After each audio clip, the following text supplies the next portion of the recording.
How many games will the Kansas City Chiefs win next season? Let's find out in Madden 26. As you can see, we do have the updated rosters, guys. We got Super Bowl MVP Kenneth Walker on the squad now. Not too many additions outside of that offensively. Justin Fields, the backup quarterback. And it turns out, guys, I did not know this. I just read the reports, but it's looking like Patrick Mahomes is trending towards playing week 1. So I'm actually surprised I have not kept up with Patrick Mahomes this offseason or how, his rehab is going. But it turns out he's actually going to be ready for week 1. So this sim is going to include Patrick Mahomes playing week 1. But on the defensive side of the ball, obviously they drafted Mansour Delane with like the 7th or 8th pick in the draft. Shout out to him. I think he's the best corner in the draft. But we'll see how this defense performs. I mean, I still think it's a pretty solid defense. You lose Trent McDuffie, but you do replace him with the best corner in the draft. So we'll see how that ends up shaping up. And obviously, you still have Chris Jones, who I believe is still elite. This is still a pretty good team. I'm assuming maybe like 10 or 11 wins. But all right, guys, let's go ahead and sim to the midway point in the season. See you guys in a bit.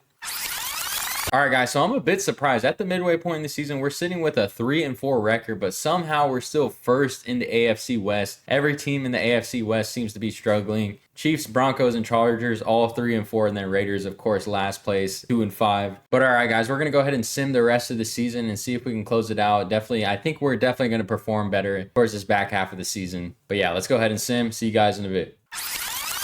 So we ended the season 10-7, guys. We tied with the Chargers, but it looks like we did end up taking that tiebreaker, and we did win the AFC West. I was right on my prediction. I said 10 or 11 wins. We won 10 games, and we are in the playoffs, so let's go ahead and simulate the playoffs. Maybe we can win a Super Bowl at 10-7. We'll see. Here's a look at the playoff picture, guys. We did end up getting the number 4 seed, and we're playing the New England Patriots in that wild card round. That should be a good one. Patrick Mahomes in the playoffs versus Drake May. Fresh off a Super Bowl appearance, that should be a good one. Okay, guys, we did end up beating the New England Patriots 23-17. And we're on to the divisional round playing the number 1 seed Buffalo Bills. This is always a good one. Buffalo Bills versus Kansas City Chiefs. We lost by 1 point, guys, 28-27. I knew it was going to be a good game. Buffalo Bills versus the Kansas City Chiefs. Always a great one. Hey, but I consider this a pretty successful season. 10-7, you make it to the divisional round, especially Patrick Mahomes coming back from that ACL injury. I think this is a pretty successful season, to be honest. Patrick Mahomes had an MVP type season, guys. 4,000 passing yards, 40 touchdowns, only 7 interceptions, 63% completion percentage. The run game was a little weak, guys. K9 only had 850 with 6 touchdowns. But we did have 2 1,000-yard receivers in Rashee Rice and Xavier Worthy. Travis Kelce also had a pretty solid season. Nearly 900 yards and 11 touchdowns. That's pretty solid. Check out the rookie Peter Woods with 10.5 sacks in his rookie season. That's probably a defensive rookie of the year type season, to be honest with you. Chris Jones only had 5 sacks. He seems to be on the decline, but good thing the Chiefs drafted Peter Woods.